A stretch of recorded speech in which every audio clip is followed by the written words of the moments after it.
Hey everyone, Happy New Year, and we want to say Happy New Year and welcome to the very first Radiotopia Presents of 2024.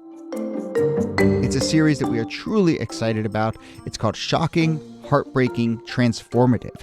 Now, this is from documentarian Jess Shane, who put out an open call on Craigslist and then worked with 4 strangers to explore the standard rules that documentarians and journalists use to tell their subject stories. So the series gets into all sorts of questions about what happens when people's real lives are collected, edited, and consumed. The show pulls back the curtain on what goes on behind the scenes of your favorite nonfiction shows. And then it turns in on itself and some really interesting twists and turns along the way in the making of the show. I've gotten to know Jess a little bit over the making of this show. Every time I chat with her, there's a new wrinkle to this story. It is really incredible. So go check out the new Radiotopia Presents series, Shocking, Heartbreaking, Transformative. It is out now on your favorite podcast platform.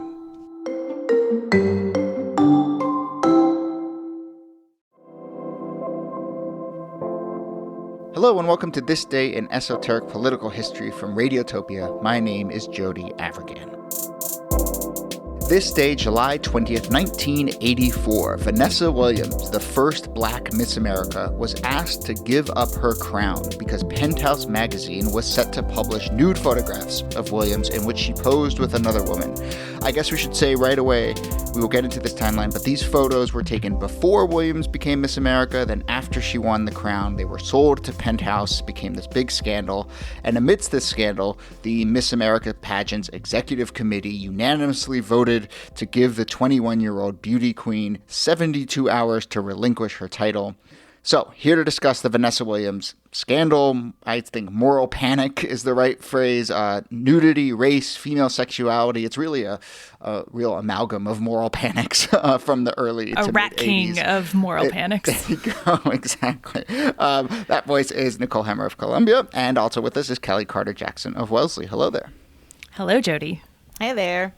So, Kellie, I hinted at the timeline, but do you want to walk through exactly this timeline of, what these photos are, when they get taken, when Williams becomes, et cetera, et cetera? So there's so much in this story. First, we should just start out by saying that, for decades, African-American women were not allowed to be in pageants. So the idea that Vanessa Williams is able to participate, I should also go back and say she didn't even really want to participate in the pageant. She found out that there was a scholarship. And so she, was 20 years old, needing to pay for college. She's at Syracuse University. And she's like, hey, why not? I'll throw my hat in the ring. Maybe there's a chance I could win some scholarship money. I don't think anybody foresaw, least of all her, that she might win this whole pageant. But when she does, it opens up a whole floodgates of controversy, not only because she's the first African-American woman to become Miss America, the beauty representative for the United States, but also because there had been nude pictures of her taken really without her consent, without her knowing that these would be published. And the moment that she becomes Miss America, there's really a plot to get these images, to sell them off to the highest bidder, and then to publish them, or they eventually become published in Penthouse. But there are a lot of layers to how we understand this moment. And one of the things that is important about this is in the 1980s, Miss America was huge. Millions of people tuned in on television to watch. And Vanessa Williams herself is the biggest Miss America to come out of this because she is the first Black Miss America. And so unlike Miss Americas before, she gets so many more bookings. She's on so many more television interviews. And so her face really gets out there. And there's this fame that enwraps her as soon as she gets this crown that I think was unexpected to the pageant, was unexpected to Vanessa Williams, who again is 21. She's so young when this happens. And I do want to circle back to those larger ideas of her as the first Black Miss America, because that is very complicated and nuanced and interesting on its own. On this particular scandal, I suppose it's worth talking about these photos themselves. From what I gather, Kellie, they are not like typical Penthouse posing for a pornographic magazine kind of thing. Yeah. These were taken in an artistic setting, right? And then sold or, sold off to Penthouse. Yeah. And I don't think she would have ever imagined how these images would have been used. Well, she didn't. She believed that they were destroyed. So she was not expecting these images to be used in that way. But I also think that there's such a longer history with how we understand Black women and their beauty and their identity and their sexual identity, and how Black women have been hypersexualized, particularly within the porn industry. But then also there's a faction of white people that don't want a Black Miss America. There's a small faction of Black people that don't see Vanessa Williams as Black enough because she's fair skinned, because she has green eyes. She's not representative of all Black women. And again, and that's what I mean by the layered impact of how this plays out. Vanessa really doesn't have too many chances to win in this moment. And it's unfortunate because I think that had she been able to keep hold of her crown, maybe more inroads could have been made, not just for her career, but for others as well. But do you want to linger on that for a moment? Because she has some really sort of striking quotes. Even again, she's 21 years old and she has to sort of grapple with this. But she says basically like, "I'm not Black enough for the Black community. I'm not white enough for the white community." What do you make of that? Oh man, she said, "I was too late. My eyes were the wrong color. My hair wasn't the right texture, and I was getting criticism for who I was." I think within the Black community, there also hasn't been a lot of honest conversation about colorism and how light-skin privilege has operated within the Black community, and also within the Hollywood industry, or the business industry. We'll say that light-skinned women or women that fare more on the side of Eurocentric features have been privileged in terms of how they get or obtain certain roles or positions. And I think that she was hyper aware of that, but, really sort of bullied about her identity unjustly in a way where I think she never shied away from her Blackness. I think she's always been proud to be African American, but it became really difficult to occupy that space when you have two factions of people who are mad at you, but for two different reasons. On one hand, it's like you're Black and you're immoral. On another hand, it's like you're too light-skinned and you're taking up space for other people to occupy. Yeah, and I think that the other thing that layers in here is sexuality, and that certainly intersects with her Blackness. But the fact that it was another woman in these photos, even though these photos, again, as Kellie was saying, like, they're not erotic photos, they're artistic photos, but they get read as more sexual in part because of her Blackness and in part because there's this other woman in there. And so at a time when there is tremendous moral panic around sexuality in the United States, especially homosexuality, she sort of gets hit twice. Right. For being sexualized and then for being perceived as gay. And so the Miss America is just not gonna, they're not gonna have. She didn't have a chance. If the pictures had not been released, I think it would have been a completely different moment, because she would have had all of these. She did have like 50% more engagements than any other Miss America. People wanted to see her, even amidst the colorism controversy. But these pictures did not do her any service. Right. And, I do think it is worth reiterating the nature of these photos, just because they are, Williams said at the time that, the photographer had told her, we're going to light you from behind. No one's going to be able to see your face. She was young. She was, just trying to make her way as a model, probably earn some money. But, it was like, we're going to light you from behind. No one's going to see your face. These are artistic. These are silhouette type photos.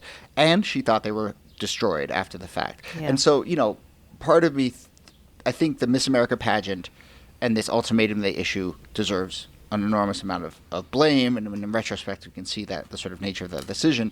But I also think that part of me wonders if it's almost immaterial what the photos themselves, if Penthouse decides to publish them, that causes the sort of panic, and it's almost like Penthouse diving in. We should lay a lot of the blame there. And it is an interesting wrinkle of this story that this photographer, after Williams becomes Miss America, realizes he has these photos. He does the scummy thing of trying to shop them around. He takes them to Playboy, and Hugh Hefner to his credit, turns it down and says basically, you know, the young woman in this is a victim here, and I want to stand by her. And then Penthouse decides Hugh to Hefner, actually publish. I know, hero. right? Really, Exactly. Hugh? Wow. But, you know, and it's like, as soon as Penthouse decides to weigh in, it's almost like, doesn't matter what the photos actually are because it's Penthouse. Yeah, the context really matters, because if those photos, I'm not saying like she would have gotten off scotch-free if they'd appeared in an art museum, but like if they had appeared in a different context, they just would have been read very, very differently. But once Penthouse is attached to her name, then she just doesn't have a way out. Now, part of this story is that she then becomes the most successful ex-Miss America in history, right? And she wears that banner well, too. Yeah. She never wanted to be a pageant queen. She becomes a pageant queen. It doesn't go great, but it creates this platform and this fame that allows her to do the things that she really wants to do, to become an actor and to become a singer, and really, really successful at both. Yeah, yeah. And in some ways, in a very backward way, it does sort of launch her career, and that she sues the publisher of Penthouse, Bob Guccione, for $500 million. I mean, she came to play with those with numbers like that.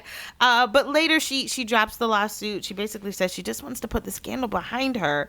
And then they publish the photos, and it becomes the most successful issue Penthouse magazine ever printed, netting Guccione over $14 million.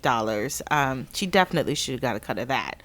But afterwards, she goes on and she wins Grammys. You know, she stars in a movie with Arnold Schwarzenegger.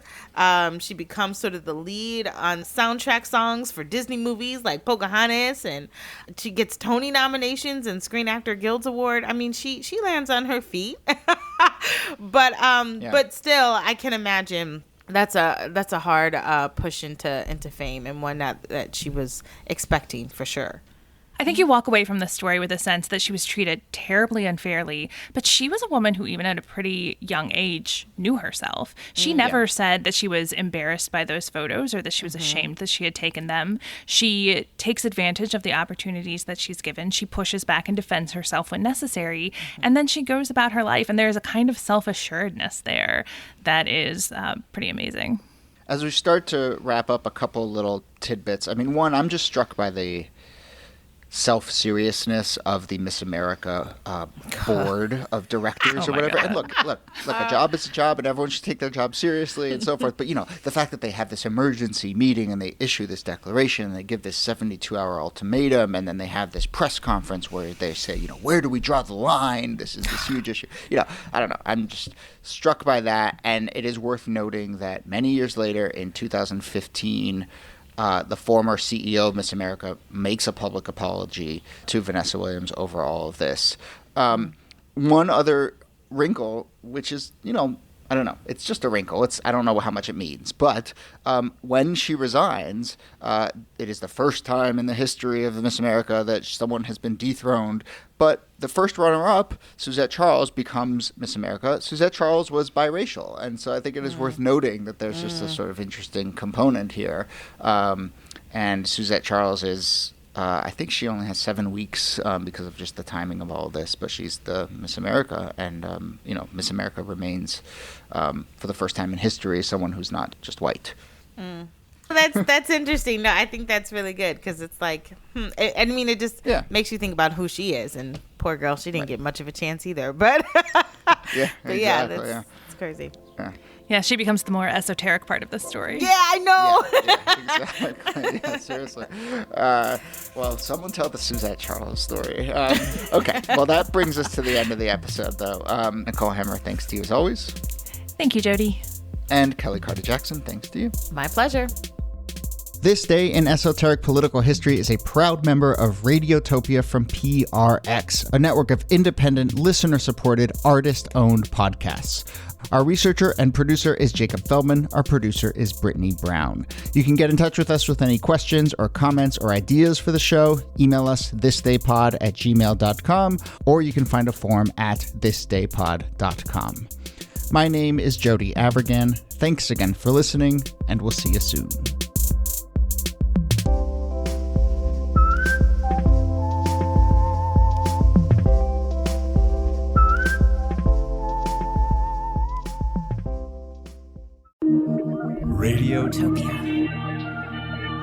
from